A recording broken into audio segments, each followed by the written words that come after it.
नमस्कार दोस्तों, कैसे हो सब। उम्मीद करता हूँ सब अच्छे होंगे। आज फिर मैं आपके लिए एक मोटिवेशनल स्पीच लेके आया हूँ कि जो हो गया उसे सोचा नहीं करते, ठीक है। जो मिल गया उसे खोया नहीं करते, ठीक है। और सफलता उन्हें ही मिलती है दोस्तों जो वक्त और हालात के आगे कभी रोया नहीं करते, ठीक है दोस्तों।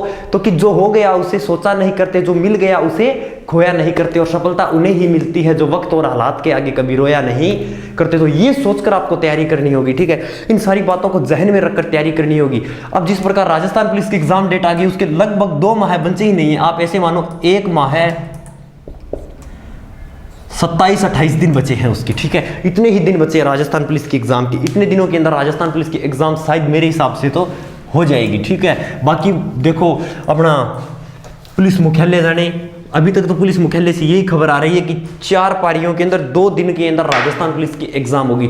तो जितना मैटर हम जल्दी से जल्दी आपको करवाने की कोशिश कर रहे हैं वो हो रहा है। हम इंडिया जीके भी करवा रहे हैं, राजस्थान जीके भी करवा रहे हैं, और इसके साथ साथ हमने बाल अपराध, महिला व बाल अपराध का राजस्थान पुलिस के अंदर 10 क्वेश्चन का एक टॉपिक लगता है जो 5 नंबर का आता है, ये भी करवाएंगे अब, ठीक है। इसके MCQ आपको उपलब्ध करवा दिए जाएंगे, और इसका पूरा का पूरा मैटर है। जो धाराएं हैं, जैसे 509 के अंदर महिला को जीभ काट कर चिढ़ाना, जिस प्रकार महिला कोई भी घटना कर रही है, जैसे महिला अपने जुल्फों में, बालों में हाथ फेर रही है तो उसको उसी प्रकार से लड़का सामने से उसकी घटना कर रहा है। जैसे महिला कहीं चल रही है तो उसके बराबर उसी तरीके से चलना, मतलब महिला की नकल करना। धारा 509 के तहत महिला की नकल करना, इन सारी बातों का धारा 376 के अंदर बलात्कार है, जैसे इस प्रकार की सारी धाराएं है वो आपको करवा दी जाएगी, ठीक है। तो वो 1-2 दिन में क्लास शुरू कर देंगे। सिर्फ वो ज़्यादा मैं नहीं बता सकता, लगभग 5 घंटे का टॉपिक है, 5 से 6 घंटे का टॉपिक है। 5 से 6 घंटे में कंप्लीट हो जाएगा। तो रोजाना हम अगर आधी घंटे के अंदर करेंगे तो 10-12 दिन के अंदर उस टॉपिक को हम कंप्लीट कर लेंगे, महिला व बाल अपराध को, ठीक है। मैं आपको पूरा का पूरा महिला व बाल अपराध अलग से करवाऊंगा, जो कि 10 क्वेश्चन आएंगे, 5 नंबर के आएंगे, ठीक है। वो पूरा का पूरा करवा दूंगा। तो हम आज पढ़ेंगे जहां तक हमने मुगल काल पढ़ लिया था। क्या पढ़ा था? मुगल काल। कौन सा काल है?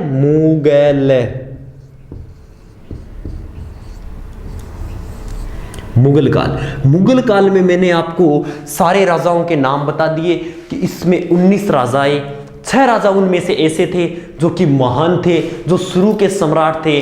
तो अगर आपसे पूछ ले कौन से 6 राजा थे, तो आप बताओगे बाबर, हुमायूं, अकबर, जहांगीर, शाहजहां, औरंगजेब, इस प्रकार, ठीक है। अगर शासनकाल पूछे तो भी बताना है आपको। 1526 से 1530, 1530 से 1540, 1540 से 1556, 1555, 1556 से 1605, 1605 से 1627, 1627 से 1658, 1658 से 1707, इस प्रकार आपको मुगल काल का क्या बताना है? शासनकाल बताना है, ठीक है। तो आगे हमने बाबर तक जिक्र कर लिया था कि बाबर का जन्म कहाँ हुआ। बाबर का जन्म फरगना में हुआ। कब हुआ? वैलेंटाइन डे के दिन 14 फरवरी 1483 ईस्वी को। बाबर शासक 1494 ईस्वी में बना। कितने वर्ष की आयु में बना? 11 वर्ष की आयु में बना। बाबर कौन सा तुर्क था? तो बाबर चंगुताई तुर्क, तैमूर वंश का चंगुताई तुर्क था, ठीक है। इस प्रकार की सारी बातें हमने पढ़ ली थी, ठीक है। बाबर के पिता का नाम शेख मिर्जा था। तो आज हम बाबर के युद्धों का वर्णन करते हैं। किसका वर्णन करते हैं दोस्तों? बाबर के युद्धों का वर्णन, ठीक है। बाबर ने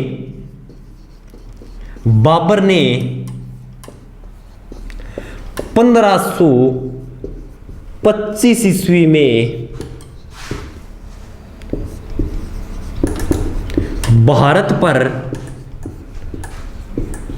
5वीं बार आक्रमण किया। कौन सी बार? 5वीं बार आक्रमण किया। और पानीपत का जो युद्ध बाबर ने जीता था ना, पानीपत का पहला युद्ध, वो बाबर का 6ठा युद्ध था। कौन सा युद्ध था? 6 नंबर का युद्ध था। और इससे पहले बाबर ने भारत पर 5 आक्रमण कर दिए थे, ठीक है। तो हम अब पढ़ेंगे पानीपत का युद्ध। बाबर ने 1525 ईस्वी में भारत पर 5वीं बार आक्रमण किया, ठीक है दोस्तों। तो अब हम पढ़ेंगे पानीपत का प्रथम युद्ध। कौन सा युद्ध है? जो कि बाबर का 6ठा युद्ध था भारत के अंदर। चलो, तो यहां पर दिल्ली का शासक होता है उस समय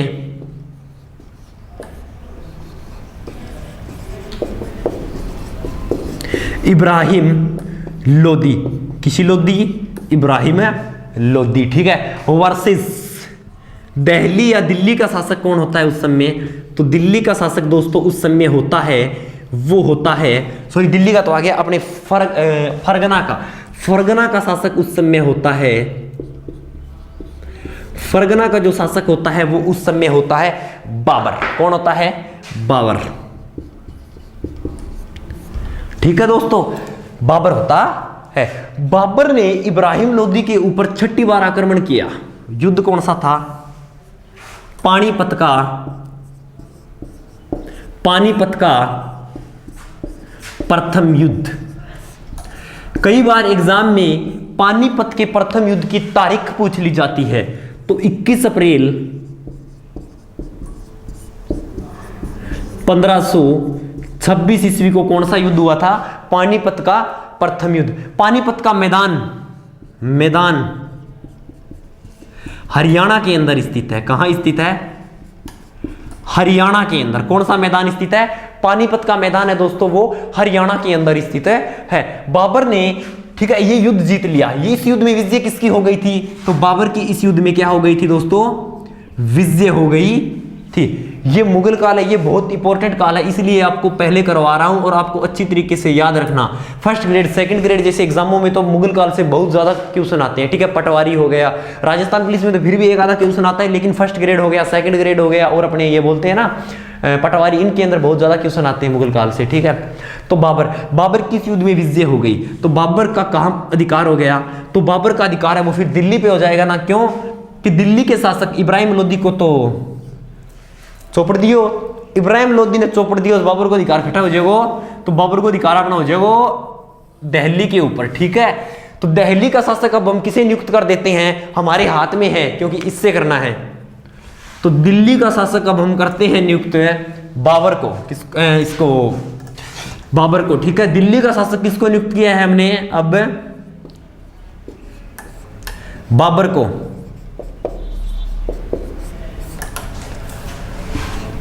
वर्सेस मेवाड़ का शासक, ये आपको बताऊंगा मैं। मेवाड़ का शासक उस समय था राणा सांगा, या फिर इसको संग्राम सिंह भी कहा जाता है। राणा सांगा या संग्राम सिंह भी कहा जाता है। तो बाबर को इस बात का पता चला, दिल्ली का शासक, जब बाबर ने दिल्ली के शासक इब्राहिम लोदी को हराया था ना, तो उस समय बाबर का अपने दिल्ली व आगरा के ऊपर अधिकार हो गया बाबर का, ठीक है। किसका? बाबर का पानीपत के प्रथम युद्ध के बाद दिल्ली व आगरा के ऊपर दोस्तों क्या हो गया? अधिकार हो गया।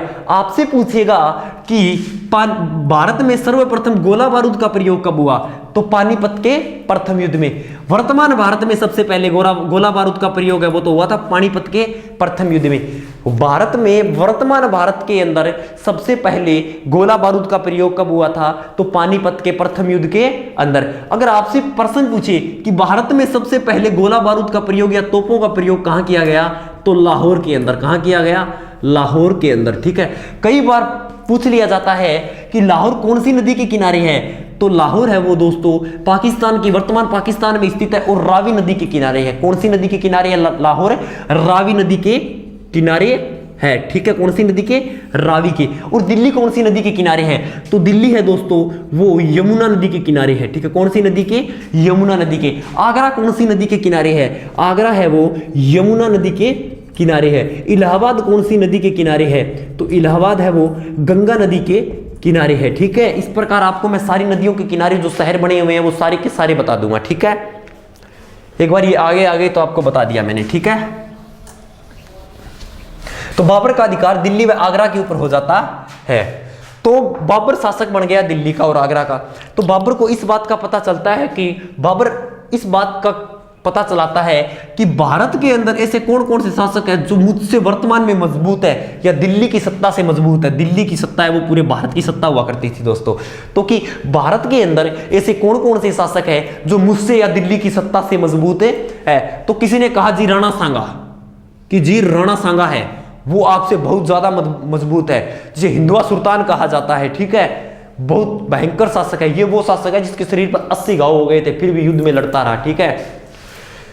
तो बाबर ने आक्रमण किया राणा सांगा के ऊपर। एक बयाना का युद्ध हुआ था दोनों के मध्य, बाबर और राणा सांगा के मध्य, लेकिन इसमें राणा सांगा की विजय हुई थी वो इंपॉर्टेंट नहीं है, इसलिए आपको मैं खानवा वाला करवा रहा हूं। तो बाबर ने राणा सांगा पर आक्रमण किया। युद्ध हुआ था खानवा का युद्ध, खानवा का युद्ध, कौन सा युद्ध हुआ था? खानवा का युद्ध। खानवा का युद्ध दोस्तों कब हुआ था? 17 मार्च 1527 ईस्वी को। खानवा का युद्ध कब हुआ? 17 मार्च 1527। खानवा का मैदान पूछ ले, खानवा का मैदान अगर आपसे पूछे भरतपुर के अंदर है, और तहसील पूछ ले तो रूपवास तहसील के अंदर है। खानवा का मैदान कहाँ स्थित है? भरतपुर के अंदर। अगर तहसील या पास का कोई स्थान पूछे तो रूपवास के अंदर। कौन सा? कहाँ? रूपवास की। खानवा का मैदान रूपवास तहसील भरतपुर के अंदर है। और भरतपुर के अंदर राजस्थान का एक राष्ट्रीय उद्यान है, केवलादेव घना पक्षी राष्ट्रीय उद्यान, केवलादेव घना पक्षी बिहार, ठीक है, जिसे अब राष्ट्रीय उद्यान बनाने की घोषणा कर दी गई है, ठीक है दोस्तों, जो पशु पक्षियों के लिए प्रसिद्ध है। तो इस युद्ध में विजय हो जाती है बाबर की और राणा सांगा हार जाता है। विजय किसकी हो जाती है? बाबर की, ठीक है। इस युद्ध में विजय किसकी हो जाती है? और बाबर, राणा सांगा की मृत्यु है वो 30 जनवरी 1530 को, सॉरी 1528 ईस्वी को, 30 जनवरी 1528 ईस्वी को राणा सांगा की मृत्यु है वो हो जाती है। कब? 30 जनवरी 1528 ईस्वी को राणा सांगा की मृत्यु हो जाती है, ठीक है दोस्तों। तो यहां तक हमने कर लिया है। और युद्ध में विजय हो जाती है बाबर की। और बाबर इस युद्ध को जीतने के बाद आगे बाबर को पता चलता है कि भारत में मुगल सत्ता स्थापित होने वाला सबसे बड़ा युद्ध माना जाता है वो दोस्तों खानवा का युद्ध माना जाता है। भारत में मुगल सत्ता कौन से युद्ध से स्थापित हुई, इसी आपसे पूछे तो भारत में मुगल सत्ता है दोस्तों वो खानवा के युद्ध से स्थापित हुई थी। कौन से? खानवा के युद्ध से। तो इसके बाद बाबर को दिल्ली का शासक फिर बाबर है, जहरुद्दीन मोहम्मद बाबर, ठीक है, वर्सेस चंदेरी। ये भी भयंकर शासक था, चंदेरी का शासक था मेदिनी राय पर आक्रमण किसने किया? बाबर ने। कब किया? 1528 ईस्वी में। 1528 ईस्वी में चंदेरी का युद्ध हुआ था। चंदेरी का युद्ध, कौन सा युद्ध हुआ था? चंदेरी का। चंदेरी के युद्ध में किसकी विजय हुई? बाबर की। और मेदिनी राय भी हार गया, बाबर की। इतने युद्ध बाबर ने जीत लिए। और इसके बाद आगे बताता हूं मैं। ये युद्ध समझ में आ गया होगा, दिल्ली का बाबर, युद्ध समझ में आ गया होगा कि दिल्ली का शासक था बाबर, ठीक है। और चंदेरी का शासक कौन था? मेदिनी राय। मेदिनी राय को चंदेरी के युद्ध में हरा दिया बाबर ने, ठीक है। तो इस युद्ध के बाद बाबर ने युद्ध करने प्रारंभ कर दिए, बंद कर दिए थे। इस युद्ध के बाद बाबर ने युद्ध करने लगभग बंद कर दिए थे। तो बाबर ने, आपसे पूछ लेगा कि बाबर ने तोपखाने का प्रयोग किससे सीखा? तो बाबर ने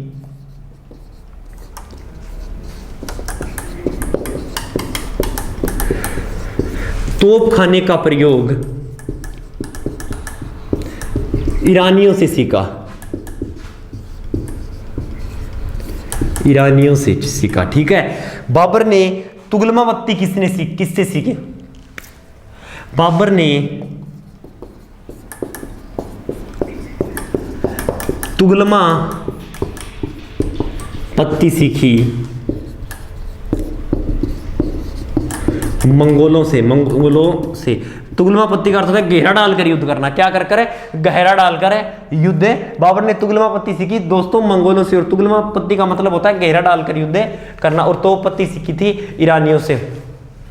और बाबर के 2 तोपची थे, मुस्तफा खां और उस्ताद अली। मुस्तफा खां और उस्ताद अली, ये बाबर के 2 प्रमुख तोपची थे दोस्तों, ठीक है। ये आ गया बाबर का। यहां तक आपके शायद मेरे हिसाब से तो समझ में आ गया होगा, बाकी कोई रह गया तो करवा दिया जाएगा। अब आपसे बाबर की पुस्तक का जिक्र कर लेते हैं। बाबर ने बाबरनामा की रचना, बाबर ने बाबरनामा की रचना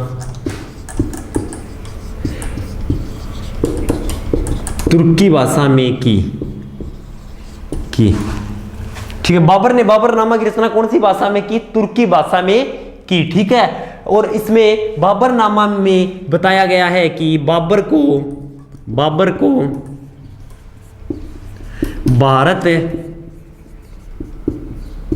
आने का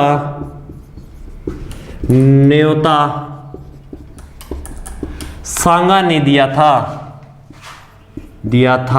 सिर्फ इस एक पुस्तक के अंदर बताया गया है कि बाबर को भारत आने का न्योता राणा सांगा या राणा संग्राम सिंह ने दिया था। ठीक है दोस्तों, तो ये बाबर की बातें हो गई है। आपसे पूछ ले कि बाबरनामा का जिक्र किसने किया है, बाबरनामा के लेखक कौन है, तो खुद बाबर। हुमायूंनामा के लेखक कौन है, तो हुमायूंनामा के लेखक है वो है हुमायूं की बहन गुलबदन बेगम। आपसे पूछ ले कि अकबरनामा के लेखक कौन है, अबुल फजल। और अबुल फजल की बात आ गई तो आपको एक बात और बता देता हूं कि इसका फारसी में अनुवाद किसका, बाबरनामा का फारसी में अनुवाद, बाबरनामा का फारसी में अनुवाद अबुल फजल ने किया था। किसने किया था, अबुल फजल ने किया था। अबुल फजल ने बाबरनामा का फारसी में अनुवाद किया था दोस्तों। ठीक है, तो अब हम आगे करते हैं हुमायूं। मुगल काल के अंदर एक और शासक है जिसका नाम है हुमायूं।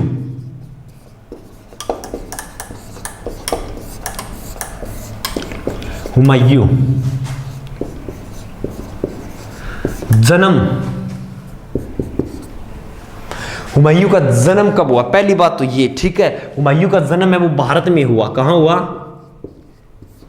भारत में हुआ। ठीक है, कहां हुआ, भारत के अंदर। बाबर का जन्म कहां हुआ, फरगना। बाबर को छोड़कर लगभग जहांगीर और बाबर को छोड़कर लगभग शासकों के जन्म है वो भारत में ही हुए। और आगे मैं आपको करवा दूंगा। पूरा नाम, बाबर का पूरा नाम, हुमायूं का पूरा नाम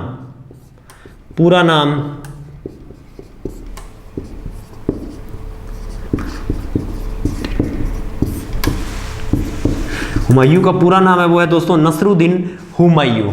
ठीक है, शासक बना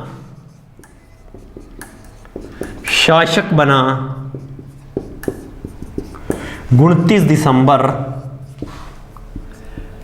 1530 को। और 1530 को ही बाबर की क्या हो जाती है, मृत्यु हो जाती है और ये शासक बन जाता है। ठीक है, 23 वर्ष की आयु में, 23 वर्ष की आयु में शासक बना 29 दिसंबर 1530 ईस्वी को। कितने वर्ष की आयु में दोस्तों, 23 वर्ष की आयु में। ठीक है, 10 वर्ष शासन किया, 10 वर्ष शासन किया। ये बाद में आपको बाद में बताऊंगा कि 10 वर्ष शासन क्यों किया, इसी थोड़ा करवाने के बाद। और हुमायूं की पत्नी का नाम था वो था हमीदा बानो बेगम। पत्नी हमीदा बानो बेगम। थोड़ा पानी पी लेते हैं दोस्तों। पत्नी कौन थी हुमायूं की, हमीदा बानो बेगम। ठीक है,